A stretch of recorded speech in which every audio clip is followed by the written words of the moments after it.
Jits and Giggles podcast is partnering with Jiu Jitsu Outpost for their New Orleans training camp. This is an all-inclusive event happening May 14th through 17th.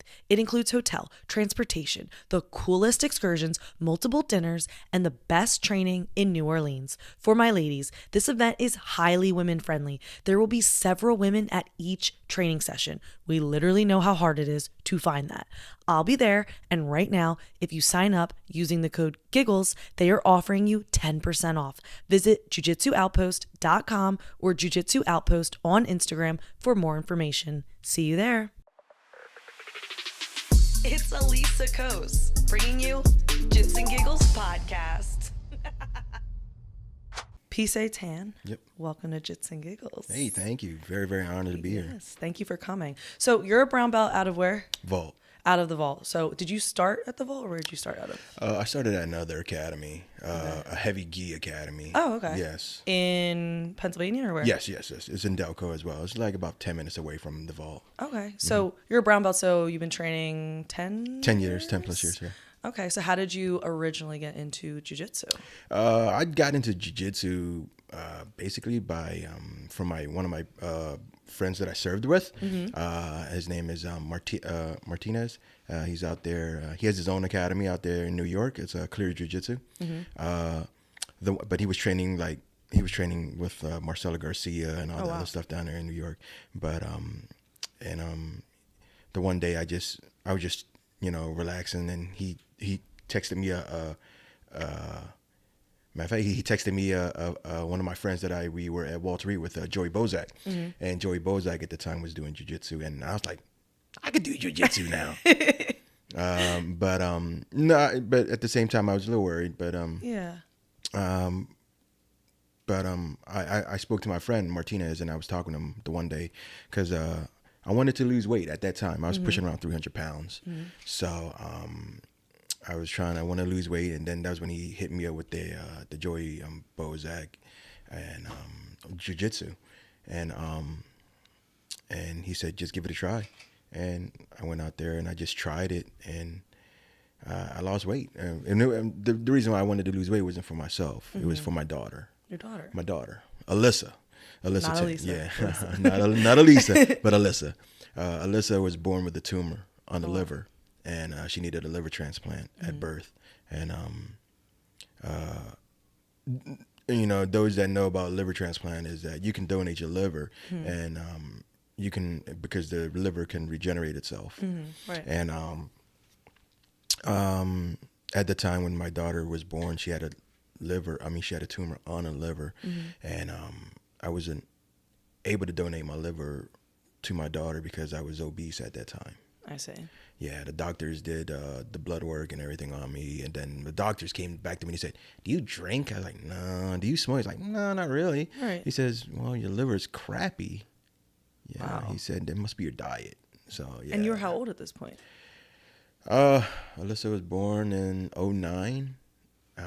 Let's see, I was about 29 years old. Okay, so you were like very young at this point. Pretty much, yeah. Yeah. Matter of fact, yesterday was crazy enough. Alyssa had her liver transplant on Friday the 13th of March. Wow. And yesterday was Friday the 13th of March. So. And no, everything's been good since? Yeah. We have little, some here and there, some touch and goes and stuff. She had some times where she was the liver seemed to like it was about to reject and stuff. But no matter the issue, because I am, because of jiu-jitsu and everything else, I am physically healthy enough to donate my liver to my daughter now. That's amazing. Yeah. So the doctor, just to reiterate, the doctor came to you and said, if you were to become healthier, you'd be able to donate. Definitely, so you were like, for sure. You're like, challenge accepted. Challenge accepted. And that's now, amazing. And now I just try to maintain it as best as I can. Wow. But, that is amazing. I mean, you obviously saved her life, and then you most likely saved your own, right? You got into better shape, so what a win-win, right? Yeah, definitely. I physically, doing jiu-jitsu physically basically saved my life, and also if my daughter needed a liver, I can donate my liver to my daughter again, but also mentally too as well with jiu-jitsu. So jiu-jitsu's done so much for me. Yeah. That's awesome. Good for you. So you mentioned being a veteran, so you're obviously a combat veteran. Can we talk about that a little bit? That was obviously before jiu-jitsu. How did that come about? So yeah, I was very young, gung ho, little young guy. I was let's see, joined when I was 21. Did my first tour in '03.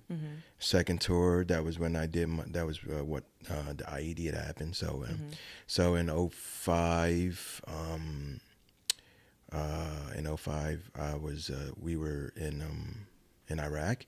I was on a presence patrol. At the time, I was a Bradley driver. Prior to my first tour, I was a dismount. So basically, a dismount, I was the guy that jumped out of the vehicle and pull security or go into buildings and do a lot of ground stuff.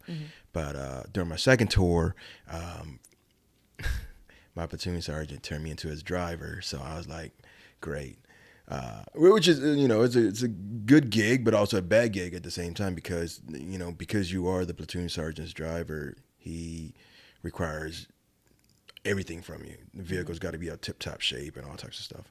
So in 2005, I was in Iraq doing a presence patrol with my platoon at the time. There was only 3 vehicles at the time because one vehicle was down due to they were going on R&R. So while we were doing a presence patrol, my platoon sergeant dropped off, went to go check out an OP, observation point, and we were still going around doing presence patrol, basically showing the village or the town that we are still there. We are there to help out. We are there to assist their needs should they need it. And that area where I was wounded at, I must have driven around that area about like, I don't know, I must have passed that area 5 times that morning. Wow. Because it's presence patrol, we start at 6 in the morning, and then we do a 3-hour presence. We come back at 9. And we're driving around that town. I must have, like I said, driven around that area 5 times that morning. So as we were hitting the 3-hour mark, we were gonna come back to go refit again. That was when I heard over the radio my platoon sergeant, all right, come back, pick us up, let's go. We on that day, I don't know, I made a U-turn, coming back, and boom, and all I hear is an explosion. My vehicle lifted off the ground, but at the same time, I didn't think nothing of it. I was still conscious of the whole entire situation.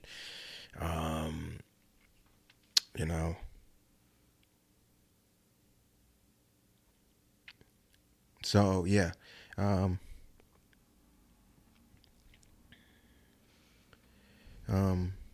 Yeah. How many people were with you in that moment? At that point in time, it was only me and my gunner. Okay, so just the 2 of you. Yeah. So my gunner, it was just me and my gunner. One, I believe that's the 1 track. The 2 track is right behind us. We were in the center, and the IED just basically, took my vehicle. But I didn't know what had happened until my gunner screamed down the headphones, "Hey, you good, Tan? You good?" I said, "Yeah, I'm good, bro. I'm good. I think I'm good. I'm good." Yeah. He says, "All right, let's fucking go." And man, I grabbed the gear, grabbed the steering yoke, turned the yoke, pulled the gear, and yanked the gear, and I'm stepping on the accelerator, and it wouldn't go. The track wouldn't go. I was like, "Bro, I think the fucking track is fucked up, bro." And I'm like, "Yo, I think something's fucked up." So I'm going, I'm turning, I'm trying to 360 because with the Bradley, it's a track vehicle. You can do 360 it's like a 0-turn mower, so you can sit in the center and it just starts 0-turning all over the place. And I was like, it's not fucking going. So I'm shifting the gears, reverse back, and it won't go. But so I didn't know what happened until I'm looking down, and all I see is like it was a mess down there. Right. It was That was like your first blood, moment of smoke, realization. and all types of stuff going on, and I didn't know what had happened. Yeah, I was like, something's wrong. So I yell up at my gunner. I was like, yo, bro, I'm fucking hit, bro. I'm fucking hit. And he yells on the mat. He yells on the net. He goes, Delta's down. And then that was when my gunner went into action. And so from the point of view of somebody who knows nothing, right? Yeah. So when something like this happens, what is like the normal protocol to get out of there? Do people come to help you? Is it up to the two of you to just get yourself out of the way of danger? Like, what are the next steps in that moment? So the next steps of this whole situation is, as soon as we hear that Delta, if anything should happen or anything goes down, immediately we pull security, immediately, and then the closest person, because everybody's trained in everybody's position, Right. Everybody knows the situation, everybody knows their gear, because SOP equipment and gear is all in. That's why it's so strict in the military, where everybody has to have everything right, dress. Right.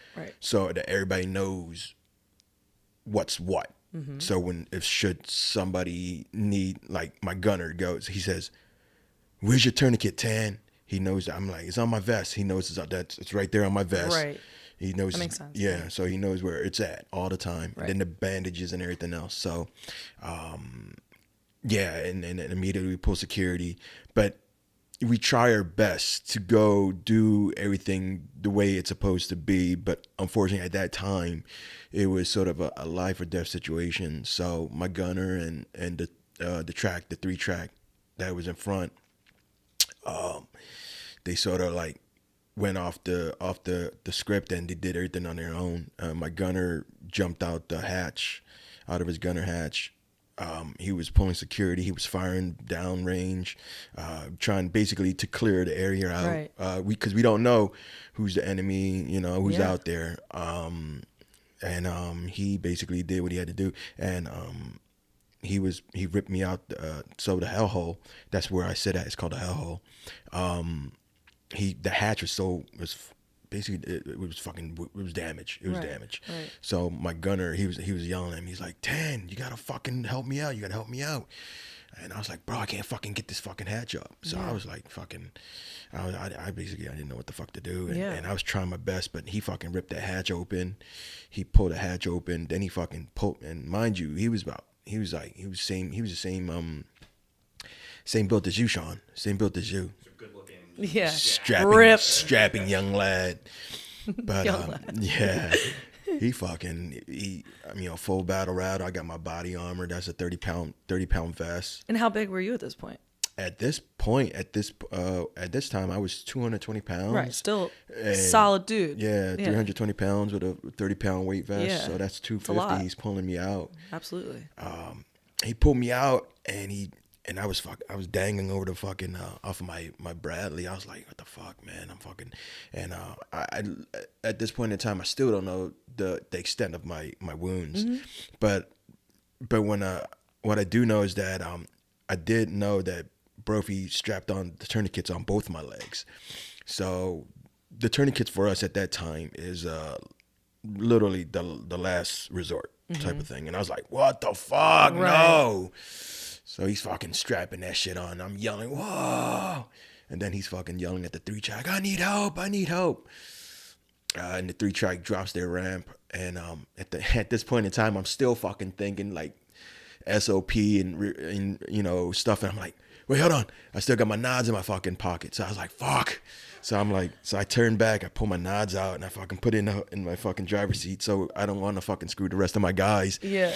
Because the nods is the night vision goggles. Right, and the thing is that when one fucking person loses like a nods, a rifle, a fucking radio, the fucking village, the whole town is fucking shut down. Nobody's fucking leaving anywhere until they fucking find that fucking piece of military equipment. Wow. Yeah. So I was like, I'm not screwing my guys. Which is crazy that you're like in this literal life or death situation, and you're like, don't want to screw anyone else over. So that's one of the biggest things about me in the Army. So here's a big thing about me in the Army. When I was I'm an honest guy. I was fucking horrible in fucking running. I was horrible in PT runs. I would fall out of like, I would say 95% of the fucking runs. But the only thing that fucking saved me was my work ethic. Okay. And, I can fucking push up for days. I could sit up for days. My upper body's always, but running was just my weakest thing. It was my kryptonite.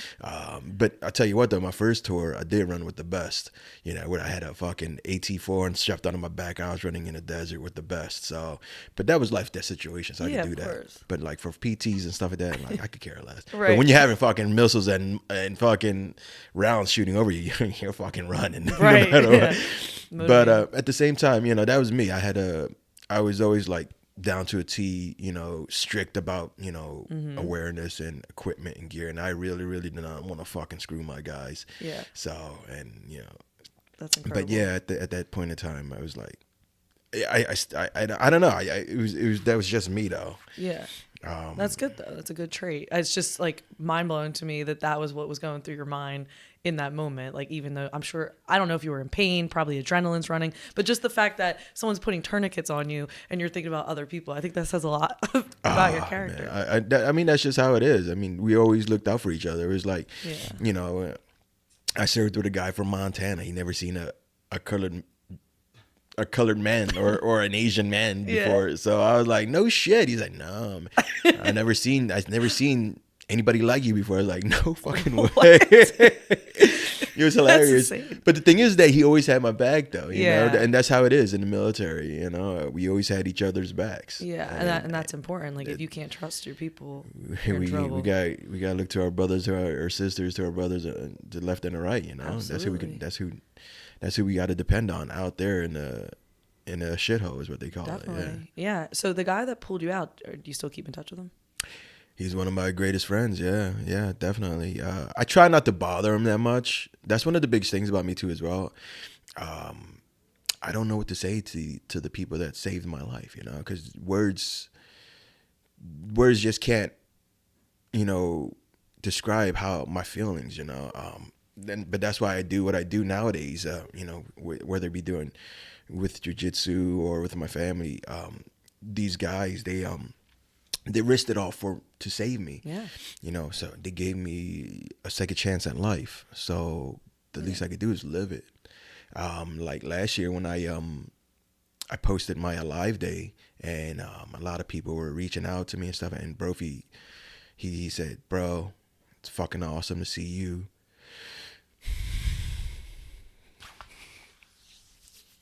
He just basically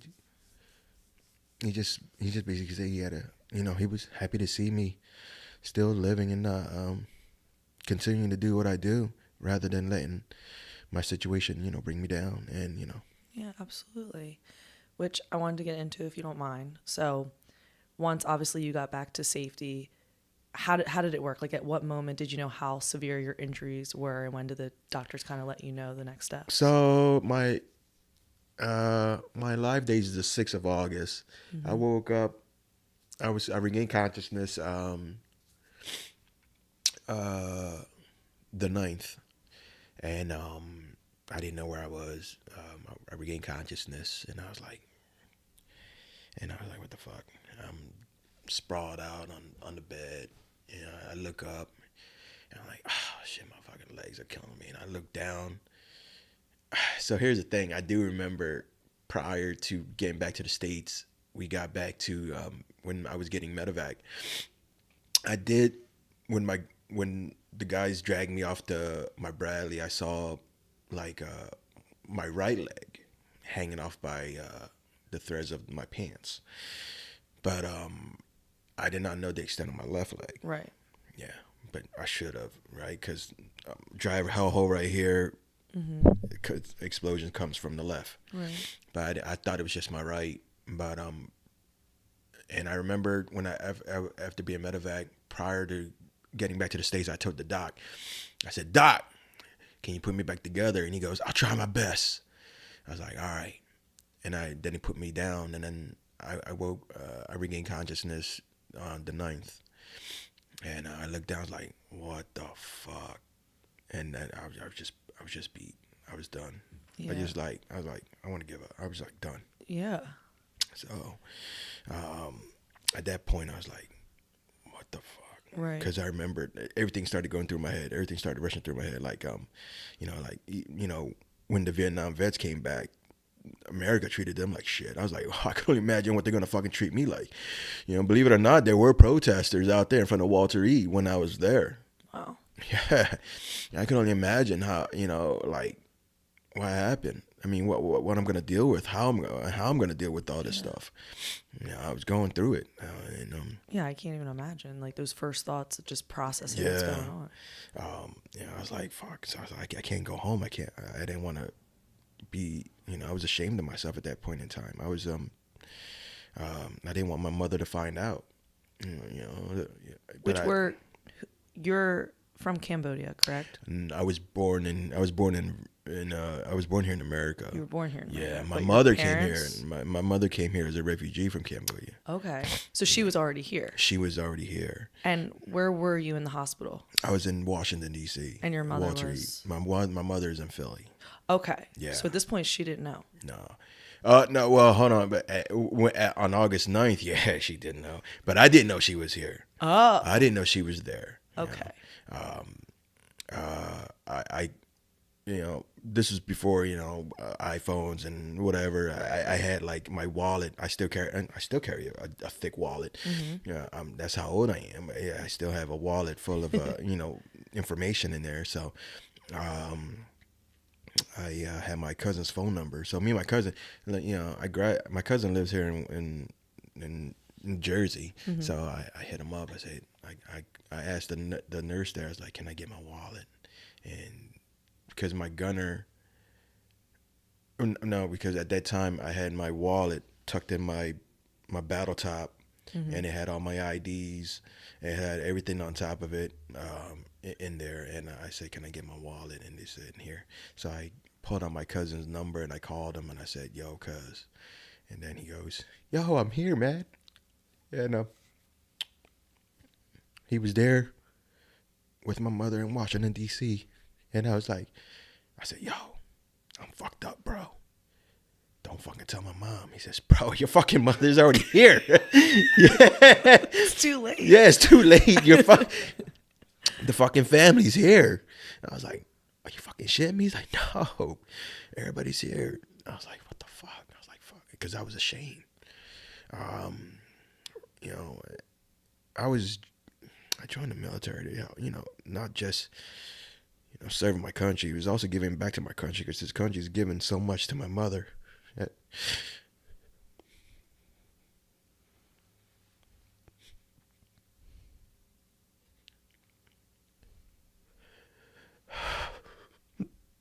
Take your time. We got a really good editing team.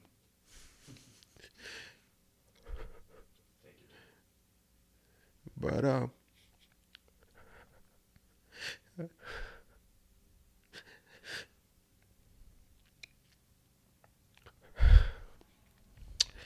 I felt the shame, I felt like Can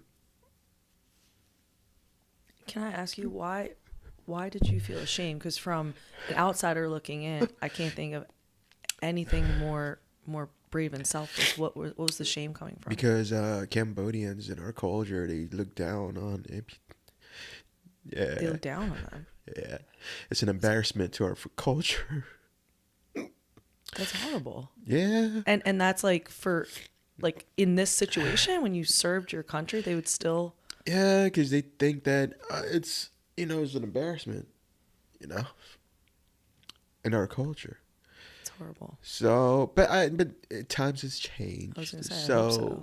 I mean, that's they would look down on us.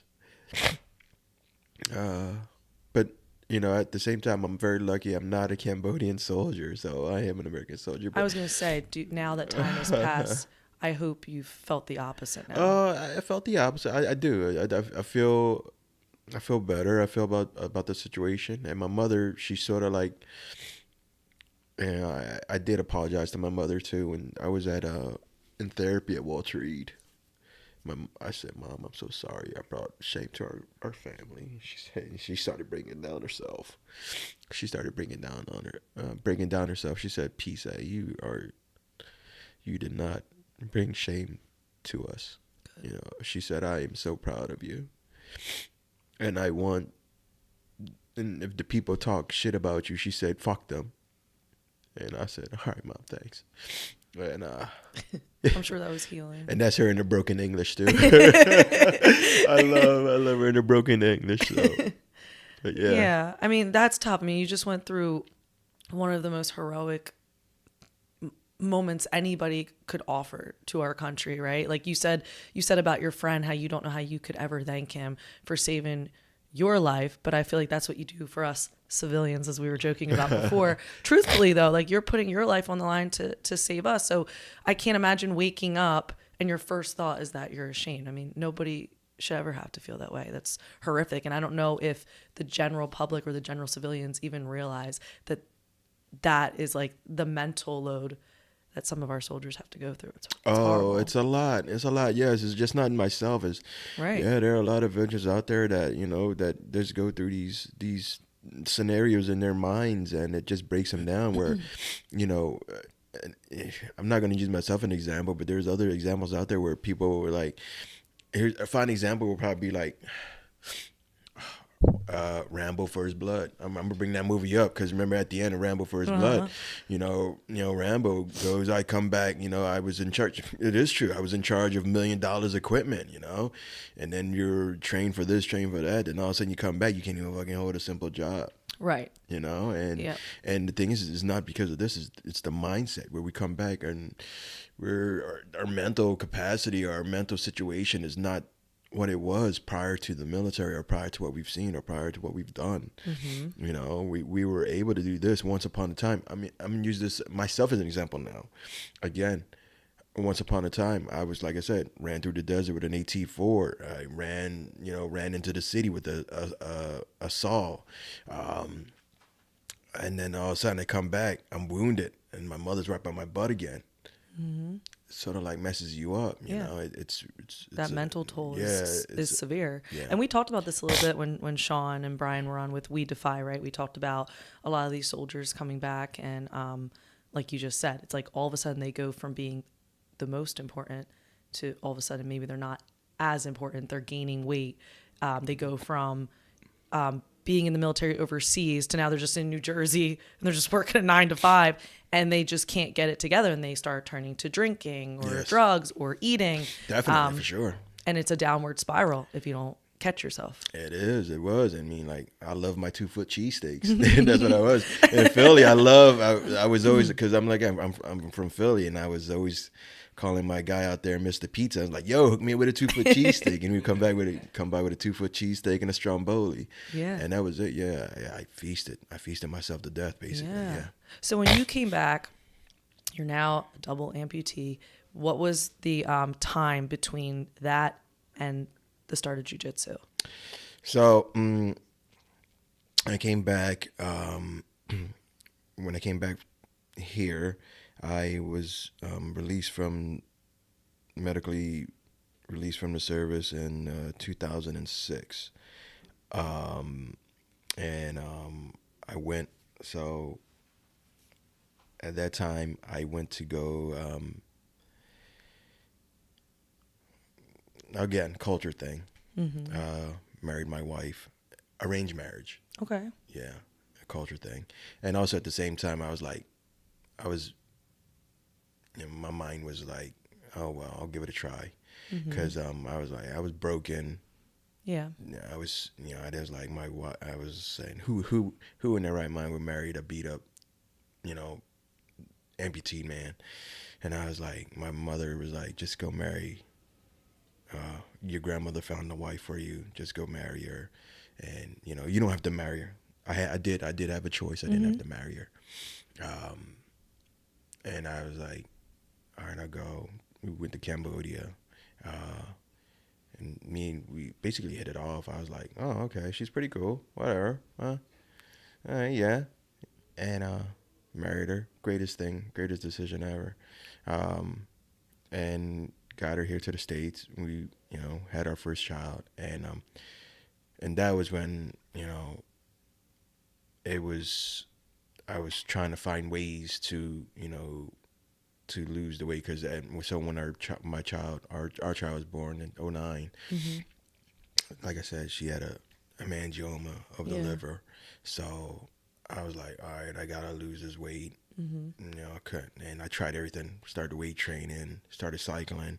I did a lot of that stuff. When it went down, it was good. It was a good amount of weight. But it wasn't what jiu-jitsu did for me. Of course. So I started in '06, and that was when I was like, I need to excessive lose it more of this weight. And that was when my friend out there, my battle buddy Martinez out there in New York, he sent me the clip on Joey Bozak, and I was like, oh shit, I was at Walter Reed with this dude. I bought him like a fucking bag full of Skull. No, Copenhagen. Because during that time, while at Walter Reed, he was fucking carrying a spit bottle. He was a triple amputee, carrying a spit bottle. And I was like, all right, before he left Walter Reed, I bought him like a bag, gift bag full of Copenhagen snuff and everything. So I was like, here you go, bro. Yeah. And I was like, oh shit, he's doing jiu-jitsu. I was like, all right, I can do this. So I found like my first jiu-jitsu academy right around our area, and it was a heavily geared academy. And I was like, all right, so we're doing it. And I was like, I'm getting my ass destroyed. And when I tell you when I'm getting my ass destroyed, I'm getting beat up, is I'm not getting beat up by a person, because the instructor, he was like, I don't know what to do with you. Huh. Yeah. So the first month, he had me train on Bob, the fucking practice dummy. Oh, right. Yeah, so I was working with Bob and doing arm bars, doing constantly arm bars, doing side control, mount. He had me doing that the whole entire time. And then eventually it was like good enough. I was like, all right, he gave me so I started training with somebody. Right. And I was like, oh, okay. So the stuff that I got to, so I guess it was a great starting point, because Bob beat the shit out of me. Because the dummy, because it was like I was sweating so much. It's a lot of work. A lot of work just to move my heavy fucking 275-pound ass on this fucking dummy. And I was like, oh my God. And I think I lost like 5 pounds the first week. Wow. Yeah. And because it was, like I said, it was a gay thing. And I was like, I still got photos of it. I was like, my chin came down to my fucking chest. I mean, I had like I was like I was like a triple chin dude. I was like, fuck. I still look at those pictures. I was like, holy shit, jiu-jitsu's done so much. That's awesome. But I lost the weight, and then I started training. I started being more. I started concentrating more into jiu-jitsu. How was your mental at this point? Like, obviously physically it was helping you, but how were you feeling mentally? Mentally, I loved it. Yeah. I loved it. Because the fact that I was losing the weight, that was like the extra boost to just keep going. Definitely. And I was saying to myself, I was like, holy shit. I loved it. So like the first 3 months I lost 30 pounds. That's significant. Yeah, the first 3 months of jiu-jitsu, I lost 30 pounds. Yeah.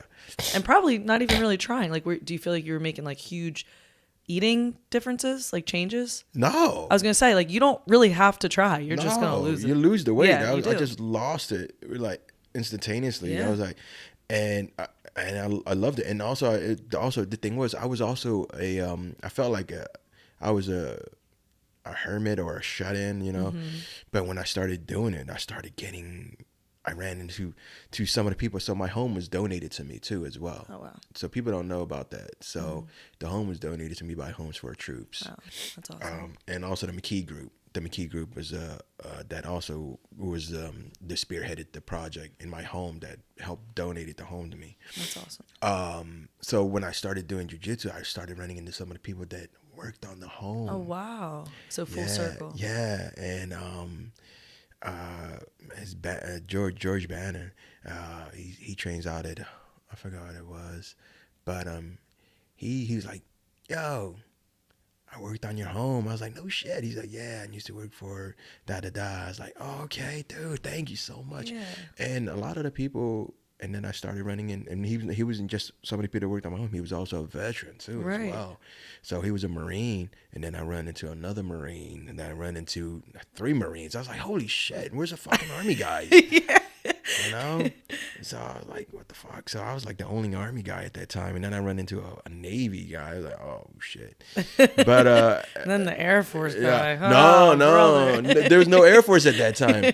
But I'm talking about this one. I did persuade one person that was trying to join the military. I said, go join the Air Force. I was like, and she was like, thank you. I was like, she loves it. She loves awesome. it. I think she's stationed in Hawaii now. I haven't spoken to her in a while, but I still follow her on the gram. But yeah, it was just The community the aspect. the community Probably was healing. the camaraderie, just being a part of it. And it was just it was sort of like it brought me back to structure, Yes. the stuff that I needed. I needed structure. I needed rules again in my life, and it brought me back to what I as much as I hated it being in it, I loved it. You know, I needed it. Yeah. And it was so much fun. And jiu-jitsu, some people may look at jiu-jitsu as a hobby, but at that time, I looked at it, I was like, okay, I love it. I'm going to stick with it. And I did it every single day. Yeah. Every single day. Sometimes twice a day. So. Yeah. And then you lost all the weight, but obviously at that point you were addicted, I assume. You didn't really care about that anymore. No. Right? And then you started getting into competing. Mm-hmm. What belt would you say you started competing? Oh, I started competing in 3 months in. 3 months in? Wow. Yeah. That's incredible. Yeah. So now... Just to give it a try, just to test the waters. Okay. Yeah. Where did you start competing? Was like local, like Nagas? I started my very first competition was the New Breed. Oh, okay. Yeah, it was I'm a familiar New with Breed that, yeah. right there at Marple. Yeah. And I was the other reason why I was trying. So I started at heavyweight. I was like, fuck. I was like, all right. So. That's also motivating. When you start competing, you're like, right. I'm gonna drop the weight. Oh yeah, I was at that time. I stepped on the scale. I was at 215. I think that's heavyweight. Yeah. Yeah. And I stepped on the scale. I was like, okay, heavyweight it is. So I'm going in there, and it was pretty hard, but and I'm still new to the rules, and got my ass beat by a fucking judo black belt, but it was okay. But he was taking it easy on me until I almost hit him with the Ezekiel, and that was when he turned it up on me. I was like, oh, because first off, this is my first competition, 3 months in, and I didn't know if the Ezekiel was really a move that I was allowed to do. Yeah. So I hit him with the Ezekiel, but I released it because I didn't know it was like at that time I was like I didn't know if it was a neck crank or something. Okay. Yeah. At that, I was like, what is this? I was afraid it was a neck crank, so I let go of it immediately because I didn't want to get disqualified. But then he hammered me down. I was like, fuck. But he took it, but I got second on that day. But then after that, I was like, I like this. So then I was like, I want to do more, and I kept on telling my instructor, I was like, this will be my first and my last. This will be my last. No, it was never my last. I kept it going. Then it was a Naga. I remember this was at the time where competitions. There was no smooth comp, so there was always like 10 whiteboards where everybody were allowed to sign up on the days of the competitions. Wild. Yeah, everybody would come in. They're like. The coach is like, yeah, I'm here to coach. Then all of a sudden, like, you know what? I'm gonna just go pay. Crazy. So I'm gonna sign up. So they'll pay. So they'll sign up on it. That's not anymore. Oh, I was there. There was a time I didn't leave Naga until 9 p.m. That's crazy. And I mean, that still does happen sometimes. No, but here's the thing. It was at 9 p.m. and then one of my coaches, my black boy, says, "Yo, Tan. Your match, you still have one more match." I was like, fuck that, I'm out of here, dude. My wife is going to kill me. Because my wife was angry at me at the time because I was like, that's how heavy invested in jiu-jitsu right. I was constantly. I feel like that's common too. Yeah. Especially when you start, you're just like, I'm all in. Dude, you don't understand my garage. I mean, some of the people that come to my garage, they've seen my gi collections. I have that's cool. I have like 50 or 60 gis in my garage. So are you more a gi guy or no gi guy? So I'm a bit of both. A bit of both? Okay. But the thing is that it's very hard for me to get back into the gi because I'm like very worried because the very first time I put the gi back on, I got put asleep. Oh, I admit, look, I don't give a shit. My jiu-jitsu, I got put to sleep bad. What was it, like a bow and arrow? Like what was it? It was a bread the bread bread cutter. Yeah. Okay. Do we know the person that did it? Yeah. Put him on blast. No. No, I don't think you guys know him. It wasn't like Matt Keller. No. It was but yeah, and then all of a sudden I go do another gi class. I got put asleep in a fucking Do you bread just cutter not chair. like to tap? I don't like to tap. I don't like to tap. So I got on after and this was in 2000 late 2005 late 2004 early 2005. So doing the gis, I got put to sleep 3 times. Yeah, and I admit, but But no-gi, not as much. You're just no-gi, I don't get put. not put to sleep. tapping as much. Or you're just better. Just not getting No, in and those no-gi positions. is you just can't get a hold of me, Okay. pretty much. Okay. But if you do get a hold of me, it's like I don't care. I'll tap immediately because I don't mess around with the no-gi too as well. Because you're not gonna leg lock me or anything like that. But the thing is that, if you Kimura me or armbar me, I'm fucking tapping immediately. Those, let it be known, Kimuras and armbars. That's my kryptonite. Yeah. All right, let it be known. Well, you can come back, to consciousness if you get put out. But if your arm snaps, Yeah. that sucks. Like you're in trouble. Yeah. But that was the first. Matter of fact, my first no-gi match, it was a Naga, and that was the first match, my competition that my wife had went to, and she saw me, and the guy almost snapped my arm off. He dislocated my shoulder, as a matter of fact. In the Kimura, and my wife and you can hear my wife yelling in the background, no, yeah, and I was like, I tap, Good. but and that was. And I was like, never ever am I gonna do no-gi again because there was nothing for me to grab. Right. But then when I went to vault, I was like, it was all heavy no-gi, and I was like, fuck it, I'll do it. But it's just as fun. What right now would you say no-gi's more of your focus? Yeah. Yeah. Now let me ask you. Now that you've been competing for a very long time, would you say that people that don't know you, do you feel like they underestimate you at first, or no? Do they give you the exact same respect as you would expect? So I don't think they underestimate me. It's just that I think they just don't know how to approach my game. Okay, yeah, that makes sense. Yeah, I guess they just don't know what my game is like, or because you're gonna. A lot of people, they approach me and they come to me. They say they want to train with me, they want to roll me, and then all of a sudden they're like, "What the fuck?" They don't know what to do. Right. But here's the thing: is that Sean's raising his hand. Yeah, you don't know what to do. But the thing is, but once you do, you're like, okay, because I'm like, At that point yet. I'm still trying to figure you out. I'm like a one-trick pony. I'm seriously like a one-trick pony. What's your what's your game? Like what's your go-to? Half guard. Half guard. Okay. Yeah, half guard. Interesting. It's How you half locking guard. up your half guard? What are you doing? You're Well, playing. I'm gonna tell you the secret. Tell me. Tom the Blast, half guard Okay. domination. I got that DVD and I was studying it up. I was studying the half guard domination from Tom the Blast, and that's it right there. Get that DVD. What? Give me like the top 3 things you took away from it. Shield. Yeah, Okay. shield. Always keep that shield up. Okay. Always keep that shield. And then once you feel good and ready with your next technique and your next move, drop the shield and go for that next move. Gotcha. And that's when it is. And it's always try to recover. Wow, Yeah. that's awesome. Well, let me tell you, like, this is our first time meeting, but I've heard about you for years. I've only been in jiu-jitsu like for 4 years. But the way people speak about you, it's not like, like Tan's good for a double amputee. They're like, he will fuck you up. I'm like, I gotta meet this guy. Like, you have like a very awesome reputation. I'm sure you're aware, but it's pretty cool. I try to. I mean, I don't.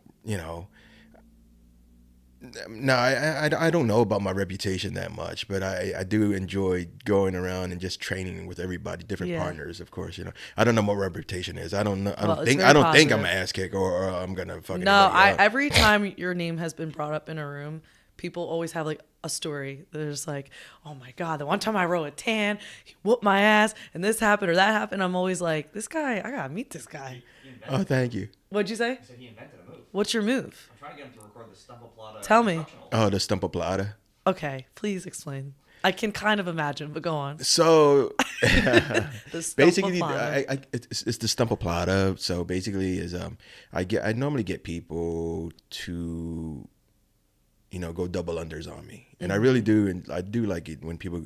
I do love playing my half guard, but at the most part, I do love playing bottom guard and or full guard. But then when people go double unders on me, Yeah. I like it when they go double unders on me because they think that they're in a dominant position where I'm like, yeah, it is. It's pretty double unders. Yeah, It's yeah. pretty good if you lock in, the hip and you lock down the waist and everything else.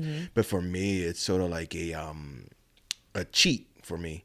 When they go double unders on me, I can swing my stumps around, and when they open their neck up, I can.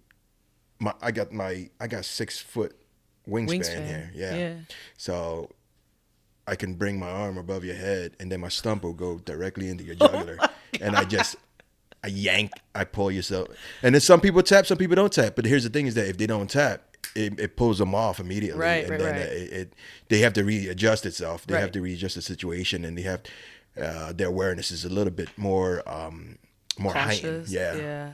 Wow, that is so interesting. So now, I had someone on with cerebral palsy, and I can't remember. Maybe Sean, you're like what is it called? Like where they compete? It's like specific for like people who have any type of like physical disability. There's a word. Adaptive Yes. Yes. jiu-jitsu. Do you do that, or are you just rolling No. regular competitions? Because I don't know where adaptive jiu-jitsu is at. I never ever looked into Huh. Well, that's what I was gonna say. From what I know about you, Yeah. like you're just rolling at like regular, like competitions and Competitions, stuff. yeah. But like he specifically, I think he does both. But this guy was like more into that. So I was curious, what made you? Did you specifically not want to go that route? No, it's just never when I crossed your mind? when I first started, I mean, I didn't know much about jiu-jitsu. I mean, like we did combatives in the army, but we Yeah. didn't do. It wasn't jiu-jitsu. It was combatives, and basically it was similar to jiu-jitsu, but we used equipment and gear and stuff like that for combatives. Yeah. But in jiu-jitsu, how in the civilian world, I don't know nothing about it, so Yeah. I didn't know there was such a thing as in adaptive jiu-jitsu. Yeah. But I was like, I don't need adaptive. I was gonna say, you're jiu-jitsu. keeping up with them, No, so I you're mean, like, I've F it. competed like I did 2 IBJJFs. I've won a couple of matches in IBJJF. I've done fight to win. I've done, and I've always. But the thing is that I don't put myself in a category. In that Yeah, good. category. I mean. I get my ass kicked all the time. I don't care, dude. I fucking did the ADCC Open 2 years ago. I got my ass destroyed by monsters. Yeah. By monsters. But here's the thing: is that I loved every single minute of it. That's awesome. And one of the gentlemen that he trained at Bodega. Kevon? No. But he was under Kevon. Mike Oh. Kivanis. Wait, who? Mike, he's a veteran. He's a veteran out there. You know what you're talking about? What's his name? Mike. I can't remember who that is. You can look him up. Yeah, But he's a dog. he fucking he fucking beat the shit out Everyone of me knows there's a dog. at ACC Open. He fucking and I loved it. I was like, but the thing it was phenomenal because he was a veteran as well. That's cool. And I was like, yes, and it's fucking. That's I love it awesome. because it's jiu-jitsu opens the doors to so many avenues of healing. Yes. To me, and yeah. It's no longer like the focus is no longer, I imagine, on what happened to you. You get to just Yeah. be a regular dude. Yeah, I get to go out there. I get to put it all on the line, just like everybody else. Yes, And it's yes. so much fun. It's so much fun. And that's the one thing that I just, hopefully people, here's the thing is that what I want people to take from, many people say that Pisey Tan is an inspiration, but I don't see myself as an inspiration. But if you do see me as an inspiration, I want you to take one thing out of it and just to go out there and put it on the line, because life is too gosh darn short. Absolutely. Life is too short to not, to dwell on, negative situation, there are times that, yes, I do find myself in the dark place. But the thing is that I found myself in a way where I'm like, okay, you have to be there for your daughter. Yes. But at the same time, that's what I take out of, to pry myself out of that situation. you know. Yes. So that's the thing that I want people to know. You know, everybody's out there in the dark in the dark areas. They're fighting their own demons, but there's something out there that can help you pull yourself out of that hole that you're in. Absolutely. And for me, yes, it's definitely jiu-jitsu. And I think jiu-jitsu, is will be like 90% for everybody. Yeah, I know I know we're biased, but every time I talk to somebody who, whether it was like from We Defy, and I feel like this subject always comes up about jiu-jitsu saving people's lives or just putting them in a better mental place. And I know we're biased, but I really think jiu-jitsu could change anybody's life if they allowed it to. 100%. Even if you're not, like, I always say, you obviously are great at it, but you don't have to be good at your hobby either. No. Like, you could just do it, and it could just help you mentally, and you don't have to be good at your hobbies. You can just do it because it makes you feel good. I mean, it's so much fun. I mean, like when I got put to sleep. I get put to sleep and I wake up laughing about it. Like, you are like the most stereotypical jiu-jitsu guy. Yeah, we're like, oh my God, dude. And we're fist bumping each other. We're like, yo, that was so freaking awesome. Let's do it again. Let's go at it. That's what jiu-jitsu is. And it's there. It's there for all of us. Let me give you an example of how much jiu-jitsu has done for me. It's other than losing the weight, other than being out there and having a community again. Prior to doing jiu-jitsu, I wore like the fucking most baggiest jeans in the world. I was always ashamed of these things. Literally, I was. Wow. I was really, really ashamed of them. But jiu-jitsu has given me that confidence where I'm like, fuck it, I don't care. Yeah. And it's just like I said, I get put to sleep. I don't care. I was I put myself out there. I don't care. Yes. Because the thing is that at the end of the day, you're fighting your own self. Yeah. And you're thinking about everything for yourself. And I'm fighting for myself. I'm fighting for my family. Absolutely. And mentally myself, physically for my daughter, and physically for my wife. And I gotta stay healthy for them. I have to. I have to stay healthy. But at the same time, when I make great friends, say like with you, Elisa, and with Sean, Brian Grant, I'm meeting amazing people. Definitely. I get to meet amazing people. And that's all of us in the community, right? Oh my like God. You have this incredible story, but the average person gets to also meet the most incredible people. You meet amazing people. You meet friggin' doctors. You meet friggin' engineers. You meet brain surgeons. You're like, what the fuck? And we're out here choking each other out, ripping each other's limbs. It's just fun. At the end of the day, we all have that one thing, and we're just here to just better ourselves. It's pretty cool. It's pretty amazing. I want to ask you at the beginning of the podcast, you talked about like having shame, and are you proud of yourself now? Can you now say you're proud of yourself? I am 100% very proud of myself. Good. I am happy where I am at now. I am able to walk around and say, I did it. I did a lot of stuff in my life already. I mean, like, even though my life is pretty, I was only 24. Mm-hmm. Yeah, I was only 24 when all this had happened. I wish I would have done more, but I could only do whatever, deal with, handle whatever life has dealt for me. Mm-hmm. The only thing I could do is make the best of every situation. Yeah, that's it. And like I said, I do what I do for my family, but also at the same time, I do it for the brothers in arms that saved me, so that they, so they don't say, fuck, Tan, whatever. Like, I want them to be proud of this, that, and, that they did, that they didn't waste it, their energy or whatever, doing what they did for me. Of course. Yeah. I think that if you look at it that way, like the second chance almost that you were given, I think you've done the most with it, I would say. Yeah. That's incredible. Thank you. Yeah. All right. Switching gears just a little bit. I'm putting you on the spot, but I like to do a little bit of hot takes. You know what that is? Unfortunately, no. Okay. It's just basically an unpopular opinion. So maybe a strong opinion that maybe people would or wouldn't agree with you on. So I'll give you an example. Like, what are some we've had on here? Like, some people feel strongly about people being late to class. Some people feel strongly about like having gis be the same color top and bottom, or not having like a tie-dye gi. It can be anything, just any. I'm guilty. I'm already guilty. I'm guilty of being late for class. So that's me. That's my hot take. But I mean, well, no, that's not my hot take. But I'm pretty guilty on that. And I totally agree with you. Yeah, I mean, yeah. So let's be in time for class. But it's so hard for me. I'm so lazy nowadays. My kids are burning me out. I got 3 kids. So you have 3 now? I have 3. Oh, that's awesome. So they're burning me. But I try to help my wife, but and getting them ready before I can go train for jiu-jitsu. But yeah, please ask away. Do you have any off the top of your head you can think of, like anything you feel strongly about jiu-jitsu related? Could be like anything going on in the community, or just something that happens in class, like anything. Or jiu-jitsu pet peeves. I feel like that. Or that too, yeah. The hot takes. That's true too. Some people don't like getting buggy choked.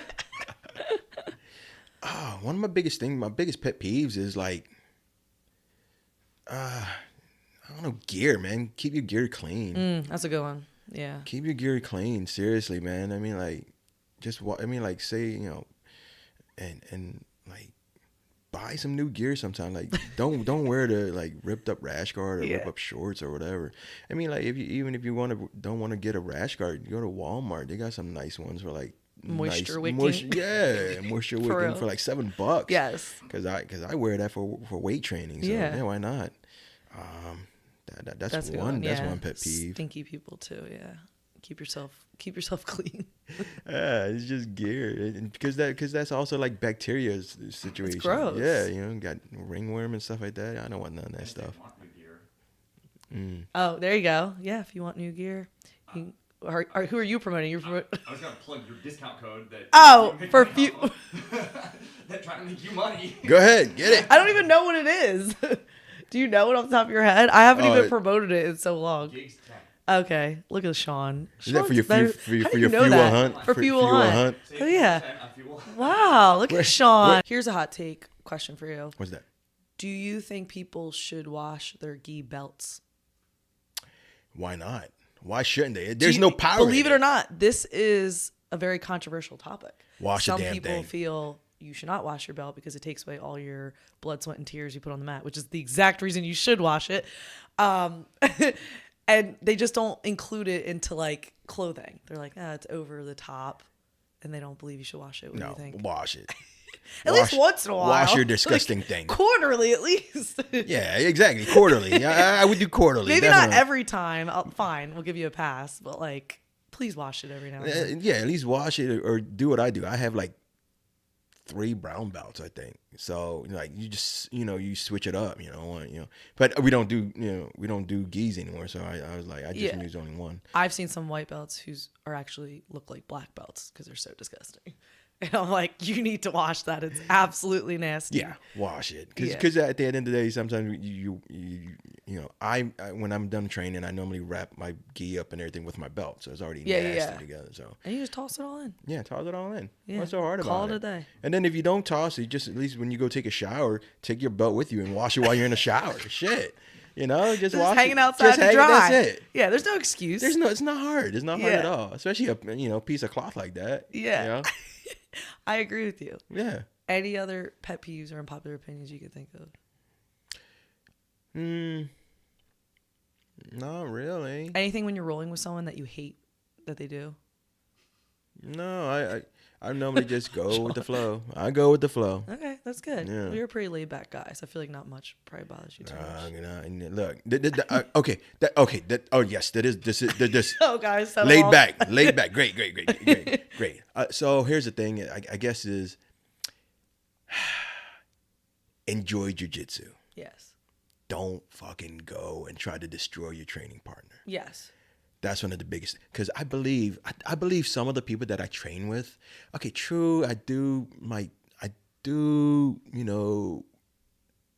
submit them sometimes or whatever, but don't try to fucking destroy I don't care. I can handle it, but like say when you train with another girl, don't fucking try to destroy them. Yes. Please be nice to us. Be nice, be gentle, and try to work a lot of your game, and then, say you do go with a same color belt. Okay, then you could go up like 50%, 75%. And then when you go to competition, then you go for your 100%. But don't, it's true. I am very laid back. I love playing half guard. I love putting my shield up. And I sometimes there are some people that just like, pow, hit you in the face. I'm like, come on, man, really? Yeah. Like, take it easy. You're like, I gotta go home after this and take care of my kids. Enjoy jiu-jitsu and don't take it very seriously. Not unless you're like unless you're really, really like, Max Livingston or He's gonna love that. Amanda Mazza. I'm cutting that out. Yeah, one of the Livingston add in guys, Charlie. or Steve Joachim that wants to go out there and really compete. None of this is gonna make. Yeah, none of this is making the final cut, Dan. Their heads can't get any bigger. What? They won't. Steve won't be able to leave a room. Oh, dude, His head'll just get stuck in the door frame. Steve was like I was one of Steve's very first training partner. I'm gonna put this out there. That's how he got so good at leg locks. That's how.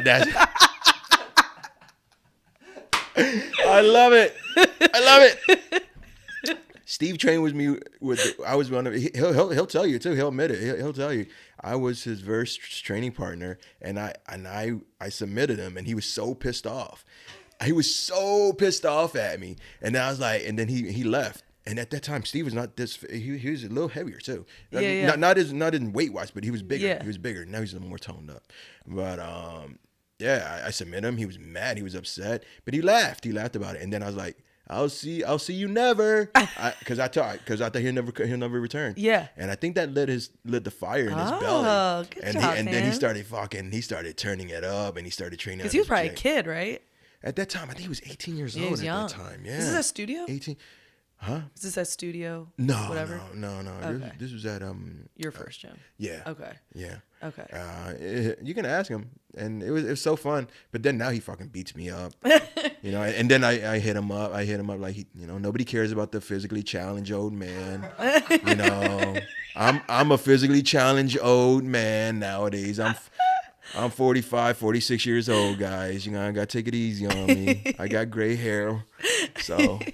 Nobody cares, but then he's like, "Fuck you, Tan. I'm fucking you up," which is like great. I like to tug at the tug at it. You can do that with Steve. But they don't do it. They don't do it no more. Nobody fall for it no more. They fucking beat me. They beat me up.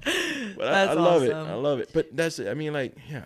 Yeah. Have fun with it. And like to your point, even if you are a high level competitor, you still have to treat people with respect. Like if you're hurting everybody, nobody's gonna want to be. Nobody your wants partner. to train with you anymore. Yeah, so you still, no matter what your level is, you have to have a level of like humility and like respect. Yeah, I love it. Yeah. I don't mind. I love getting tapped out by everybody. It's fun. I can tell. Yeah, because it's fun. Because the thing is that at the end of the day, it's like okay, if I get tapped out by say, D1 white belt, so be it. Yes. Next time. It was my dumbass fault that I got tapped. Yeah. So I gotta correct my game at it. Definitely. So I gotta evolve to these games that are constantly evolving themselves. Yeah. So I gotta work on my game. So it's not my fault. I mean, it's not his fault. It's my fault. Yeah. I've got 10 years under my belt, but I got fucking submitted by him. All right, Yeah. what the fuck did I do? All right. Going off of that, let me ask you: do you think belts matter? Tell you the truth, not really. Because as you just said that, I'm thinking like they really don't, because you could be on the mats and this guy is a white belt, but he's a D1 wrestler, like you just said. You couldn't get. So here's the thing, up. though. It does matter. It does and it doesn't. For no gi, I don't think so. Okay. But for the gi, definitely. Okay. Because there's a lot more. I think You can more do. a lot with the gi. Yeah. Because Sneaky. because you gotta understand. I've been doing no gi forever, and then when I went back to go do gi, I got put to sleep on my first day back. Yeah. So it's like, wow, okay. Do you think it's important for everyone to do gi, to train gi? I think so. Okay. It doesn't hurt. Yeah. It's gonna add more to repertoire. You think it makes you a better no-gi grappler? Hell yeah. I think so You get too. because you get different grips. You get different grips, different And- looks. And I hate to admit this because I hate the gi, but I do think it improves your game, because I think no-gi you can get away with a lot more. But I think in the gi, like you have to be accurate with your skill set or you're not getting anywhere. Yeah. Like when I put on the gi, I can't do half the crap that I can get away with by being slippery and like knee slicing through. I'm just stuck. Yeah. And now skill comes into play. And if you don't have it, I think you're stuck. Oh yeah, definitely, for sure. Definitely. Yeah. So I do think it's important to train the gi, especially I think earlier on too. Like we were just talking about this at Freedom at my gym. Like Jeremy really wants all our kids to train gi and no gi. And it's kind of like controversial right now because there's some kids that like only want to do no gi because, you know, they're competing only no gi. And I totally get that. But he wants them to do gi because he wants them to learn a certain skill set. And I get it. I think as a kid, it could be very important to learn both, you know? Yeah. And it's more traditional. It is. So, all right, cool. Sean, anything? Yeah, you want to plug some of your photography stuff? That's Ooh, yeah. Lately? Nah. Pretty good, dude. Nah, it's okay. No. It's just so I'm I'm still a little bit self-conscious about my photography stuff, you know. So, It's a hobby right now. It's a bit of both. Okay. Yeah. So a lot of people, I get some work, but at the same time, there are some people that want to do like more videos and everything, and that's the one I'm very self-conscious about, videos. But I gotta add them and everything. I gotta add them as the monitor and everything. I got like 3 gimbals just sitting at my home. You're teaching yourself? So photography, I learned many years ago. I've been doing that for about 10 years. Oh wow! Yeah, I bought my very first Nikon D5600. It came, with the kit lens and everything. But I learned that many years ago. But then just recently, speaking with, I just started picking it up again, and I just want to start doing. But now I just want to add video to it now. So because now that's where a lot of the that's where it's going. Where it's that's a whole different skill set, right? It's a whole different skill set, and a lot of editing involved and all types of stuff. But I love it. It keeps me busy. But now I'm also gaming too nowadays. So what kind? I'm right now. I'm starting to do more PC gaming. Okay. I'm just starting it. I'm not gonna tell my wife. You're like another hobby. I just got another PC. I just got PC, and I got a whole entire rig upstairs. My wife doesn't come upstairs. Thank God.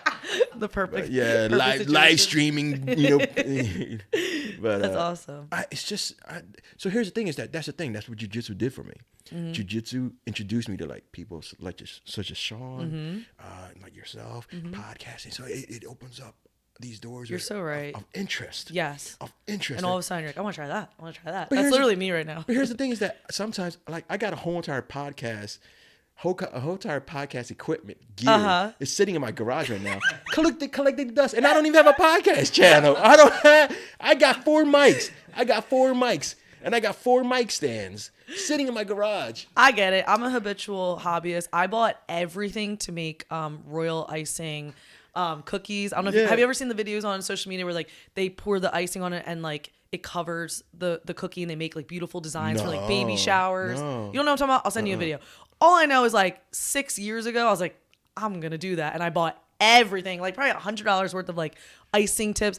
I have made 1 batch of cookies in 10 years, like truthfully, and it is all down my basement. And I've done that for like so many hobbies. One time I got into card making. I was making birthday cards. I sold like 100 to one store. Yeah. Never made another card in my life. Oh my But I have God. a professional card folding table in my basement. Jiu-jitsu is the only hobby I've ever stuck with. I was just going to say, that's the only thing. That's the only thing that I've stuck to. I mean, I got a heat press that's sitting in my garage right now too. For sure. I was doing t-shirts. I got a heat press that's sitting in my garage right now. And and my wife is just sitting like, it's just I get insane. it. I was salsa dancing. I was doing genuinely my friends who aren't in jiu-jitsu, like my college and high school, they're like, do you just do like anything that like comes up on your social media, you just go and do it? I'm like, yes. Pretty much, yes. It is. But the thing is like I said, but jiu-jitsu is the only hobby that we stick to. Which I ask people every time why that is. I don't know if it's just because it's so like engaging, like with your mind, like it just never gets old. It's always difficult. I don't know what it is that's different than any other hobby. What do you think it is? I think it's just the people. I think it's the Okay, people. yeah. It's You know just what? it's Right. it's the people, and we just want to be around like-minded people. You know, Yeah. I mean, you got to be a little bit, something is loose in your head to do jujitsu. Kinda right. I mean, like, and But I've it's done fun. other like sports that are social, like CrossFit and even boxing. I don't want to say I didn't like the people because I made some good friends out of it, but it wasn't as addicting for me. But the thing is, I think it's just the people, but also at the same time, we get to actually Like interact physically Yeah, I think with that's what everybody, it and is. we always want to test the limits, such as buggy choking, something like that, or stump a plata chokes, and we want to, and Yeah, we once someone puts their stump in your neck, like you're yeah, friends. you want to try it, you just want to keep it going, Yeah. and it's always fun to just go to, like, cross training at other gyms, and you go Yeah. see your favorite training partners or your favorite friends or your favorite, and you learn new stuff, and it's constantly evolving. You're always learning new things and stuff like that. I I just really enjoy just, you know sitting around with people. Yeah. I really do. I really I It have is a good time. interesting. Like last night we went out for Sean's wife Kelly's birthday, and it's like we all get along on the mat because we're like trauma bonded, I guess. But it was interesting. We talked about this a little bit. I was looking around last night and I was like, we're not doing jujitsu right now. Honestly, the conversations, of course, some were about jujitsu, but a lot were not. And we were all having like the best time just laughing. And I was just sitting there thinking like, it's just incredible because every single one of us comes from very different backgrounds, very different career wise, social wise, like just very different. And I just feel like if it wasn't for jujitsu, I don't see how any of us would ever be in the No. room together, No. like ever. No. And it's just incredible. It is. Because they're now like my closest friends. They are. They are. I mean, so far, like for me, it's just like, it just brings me, great. I'm just happy to be surrounded by amazing people sometimes, whether it be, bad or good. Mm-hmm. I mean, everybody in the jiu-jitsu community has played an integral part into my rehabilitation back into civilization. You know what I'm saying? Yeah. Just to get back in the civilian world. Because like I said, prior to jiu-jitsu, all I did was 2-foot cheesesteaks, strombolis, pizzas. That was it. Yes. That was my comfort. But now it's just like, now I get to, I'm doing more, podcasting. What? Yeah. I get to go out and do photography Yeah. and, videography. Now I've been more addictive to, tattoo artists. So I've been doing more tattoo shows Cool. and, doing photos for tattoo artists and stuff Very like cool. that. So it's pretty cool. Yeah. But yeah, jujitsu,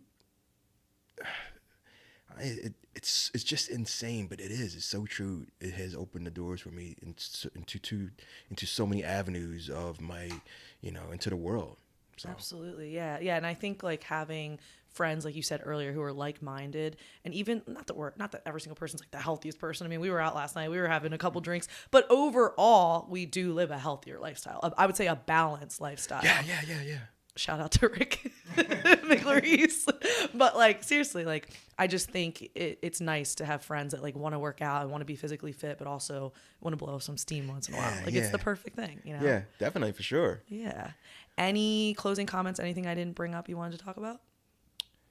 We cover it? No, I mean, everything is all good. I mean, just, I have no clue. I have no closing comments at all. Enjoy life. Live life like, I guess life is too short. Get out there and live it. Don't be shuttered. Don't be stuck in there like me and put yourself out there on the line and live. I like that. Well, thank you for coming on. It was a great conversation. Thank you. I appreciate you. It's an honor. Thank you so much. I follow you on the boob tube, so it's pretty cool. I was like, as soon as I got that message from Sean, I was like, no shit. I've been wanting you for a while. I feel like we've just like kind of like talked about it in passing. Yeah. And then finally I was like, Sean, message this man. But seriously, thank you. No, you're very welcome.